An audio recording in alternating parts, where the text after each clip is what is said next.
This morning, we are learning more about Edward Snowden in our top story this morning. He's the government contractor and former CIA employee who leaked the existence of two high-profile NSA programs that target Americans' cell phones and some of the most widely used Internet providers and social media networks in the world. He revealed his identity through The Guardian, the UK newspaper that originally ran his story.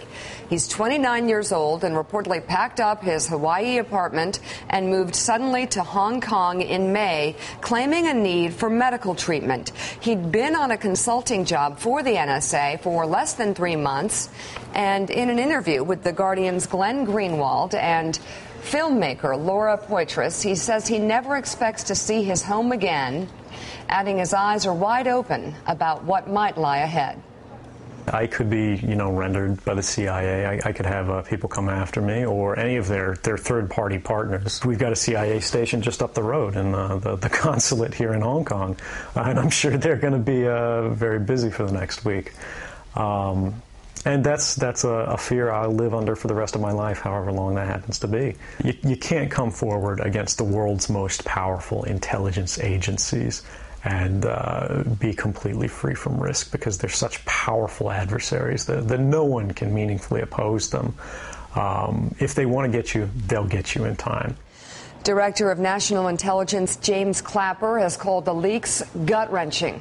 The Department of Justice confirms a criminal investigation is underway as many top lawmakers call for punishment to the fullest extent of the law. And I know your reporter that you interviewed, Greenwald, says that he's got it all and now is an expert on the program. He doesn't have a clue how this thing works. Neither did the person who released just enough information to literally be dangerous. Taking a very sensitive classified program that targets foreign persons on foreign lands and putting just enough out there to be dangerous is dangerous to us. It's dangerous to our national security, and it violates the oath of which that person took. Senator, I absolutely think they should be prosecuted. You too, Senator Feinstein? I do. All right, Mika, so let's bring in right now the Guardian's Glenn Greenwald. Glenn, thank you for being with us. I'm a little confused here. When this story first broke, when your story first broke, we heard a lot of pushback from national security people saying, well, this is nothing new. This has been going on for some time. Nothing to see here. Move along. Now we're hearing it's gut-wrenching, that it's a threat to American national security. Which is it, Glenn? It's neither of those. The reality is that U.S. government officials for many decades now, and certainly over the last 10 years, have been abusing their secrecy power to shield from the American public, not programs that are designed to keep America safe and not to prevent disclosures that would help the terrorists, but to conceal their own actions from the people to whom they're supposed to be democratically accountable. What we disclosed was of great public interest, of great importance in a democracy, that the U.S. government is building this massive spying apparatus aimed at its own population, and it harms nobody. Anyone who wants to say that any of these stories or disclosures have harmed national security, I defy anybody to say anything that we publish that does that in any way. The only people who have been harmed are those in power who want to conceal their actions and their wrongdoing from the people to whom they're supposed to be accountable. So, Glenn, give us a timeline of this program. How long has it been going on, and is it becoming more intrusive by the year? Well, there's several programs that we've reported on so far, and there's a lot more coming. Let's take the first one. The first one that the U.S. government is collecting under the aegis of the secret FISA court, the telephone records of every single American on American soil, every single phone call that they make, international and local, and storing those telephone numbers in a database and constructing massive data files that enable all kinds of intrusive surveillance. Experts say that that kind of metadata, as it's called, is even more intrusive than being able to listen in on your phone calls, because it creates this massive picture of you, with whom you speak, where you are, how long you speak with them, what the reasons are. Or you look at what the government is doing with Silicon Valley, these companies that are now the repositories for more communication information about human beings around the planet than any other place. Facebook, Google, Yahoo, Skype, all of them. And this constant negotiation between the government and these companies to allow the government access to enormous amounts of data, all done in the dark with no public accountability. This is exactly the kind of thing that whistleblowers are supposed to be doing, is coming forward and informing their fellow citizens about what's taking place. Didn't members of Congress know about this, number one, and aren't all the programs that have been revealed legal? First of all, as far as whether members of Congress have known about it, many did not. Even the ones who did. Let me direct you and your viewers to two senators in particular, Ron Wyden and Mark Udall. Just go and Google Mark Udall, Ron Wyden, and the Patriot Act. And what you will see is that those senators who are in the Senate Intelligence Committee have been trying to warn Americans vocally as they can for years. They've been saying the following: the way that the Obama administration is interpreting the Patriot Act using secret legal interpretations is so warped and so extremist that, in their words, Americans would be stunned to learn, that's their word, stunned to learn about the surveillance that the Obama administration is engaging in on American citizens. So what is it? And yet, why haven't those senators told... Glenn, what is it that the Obama administration is doing that is so stunning?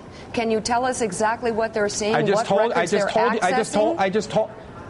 just told you what it is, Mika. We reported on it. It's that the NSA is collecting the telephone records of every single human being in the United States without any regard to whether they engage in wrongdoing. They're tapping into their online chats, their online calls, their online interactions of every sort. And the problem is that those senators are constrained by law from doing or saying anything about it. So you can say all you want, oh, the White House has gone to Congress and briefed them on it, but when you impose restraints on what they can do about it, even their ability to warn the American public about it, that kind of consultation is impotent. It's meaningless. Even those senators couldn't tell us what they wanted us to know. It took a brave whistleblower to come forward and tell us. Of course, the president said on Friday, I welcome a debate with those who disagree with me about these programs. So you can't talk about these programs publicly, so that's going to be a bit of a muted debate. Glenn, I want to continue on just how expansive this program has become and how it's even gone past the original confines of what people expected the Patriot Act to be interpreted as.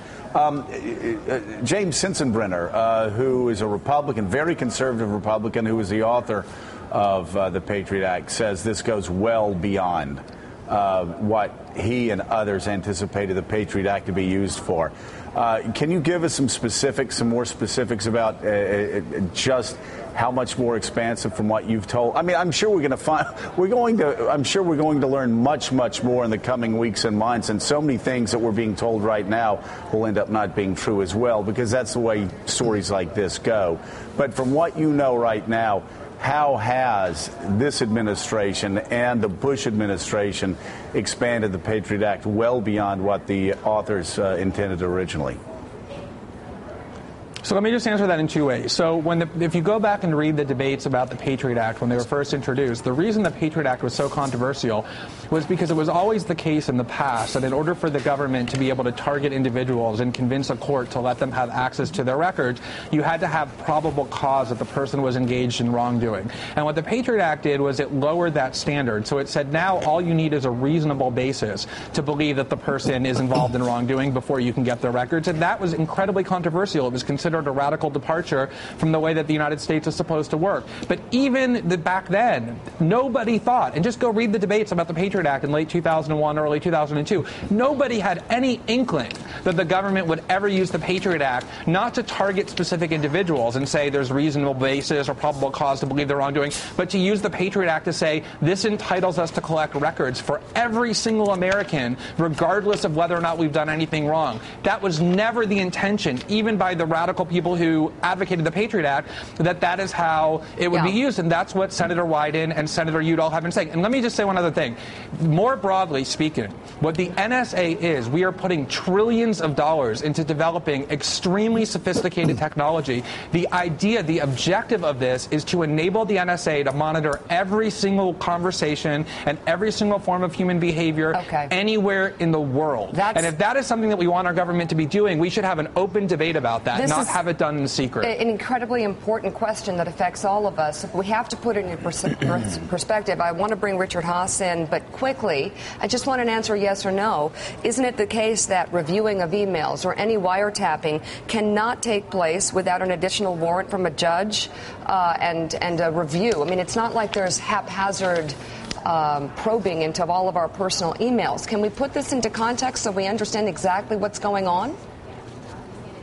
Yeah, I'll put it into context for you. The White House talking points that you're using are completely misleading and false. The whole point of what the Bush administration did when it disregarded and violated the FISA law, and then when the Congress on a bipartisan basis enacted a new surveillance law in 2008, was to enable the NSA to read emails between people in the United States and people outside of the United States without having first to go to a FISA court and get a warrant. The only time individual warrants are needed is when two people are both inside the United States and are both American citizens. But under that law, the U.S. government and the NSA have the power and exercise the power to listen in on telephone conversations and read emails involving all kinds of American citizens. And the Senate has been repeatedly asking for the numbers of how many Americans they're doing that to, and the NSA keeps saying, and it's false, they can't provide those numbers. So those talking points that you're reading from are completely false, as anybody who's paid even remote attention to the surveillance debates know over the last 10 years. Glenn, I'd like to ask a question. Is this legal or illegal? Or Richard Haas, can you help me out here since Glenn doesn't want to answer the question? Is the law being broken here? I did answer your question. I question the law. I question all the issues that this raises. I'm personally concerned as well, but I'd like to put this in perspective. Is the law being broken? The law was broken by one person, who was Mr. Snowden.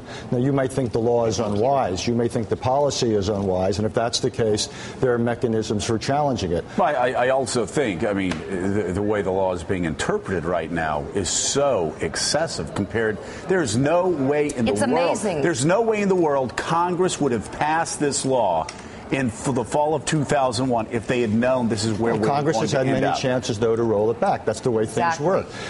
I wouldn't call it excessive. I would call it expansive. Can I make a point? Yeah. Sure, Glenn. Regarding the question of illegality, let me just say this.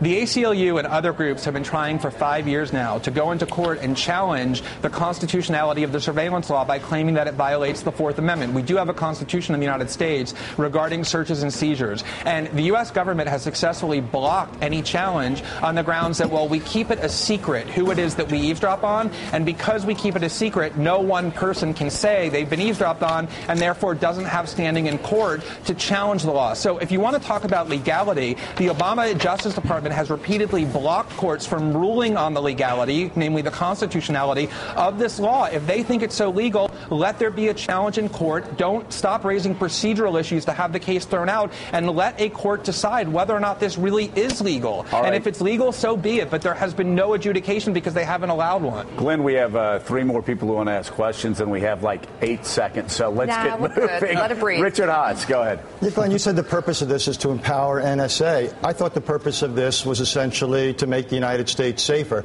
And the idea that NSA would have certain expanded capabilities was a means towards an end. But the end here is not to expand NSA. That is simply the way, again, we're trying to make it more difficult for terrorists to do what it is they do. Are you going to deny that this has in any way been helpful?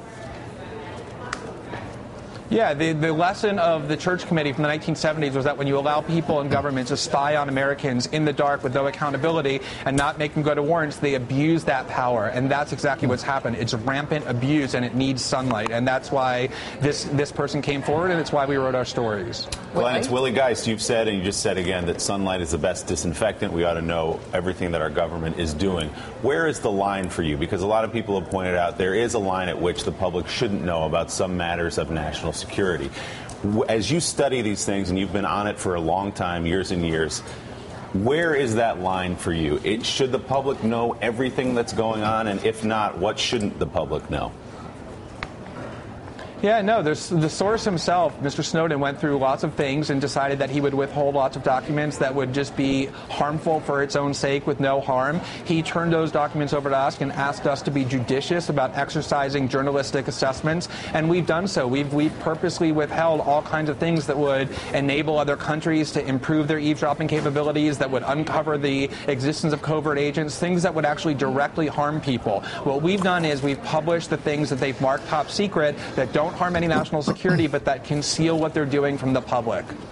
Hey, Glenn, this is Thomas Roberts. You talk about why transparency is needed. You responded to Congressman Rogers about the part where he said you don't have a clue about what's going on. He said that's why transparency is needed. But isn't this the perfect catch-22? Because we can't have the evidence that proves that this exists to challenge it and that it's being abused. And that it's being abused without somebody coming forward like an Edward Snowden, who some people would call a traitor, other people would call a whistleblower. But doesn't it make it the perfect catch-22 that doesn't allow for people to come forward and talk about this because of fear of retribution?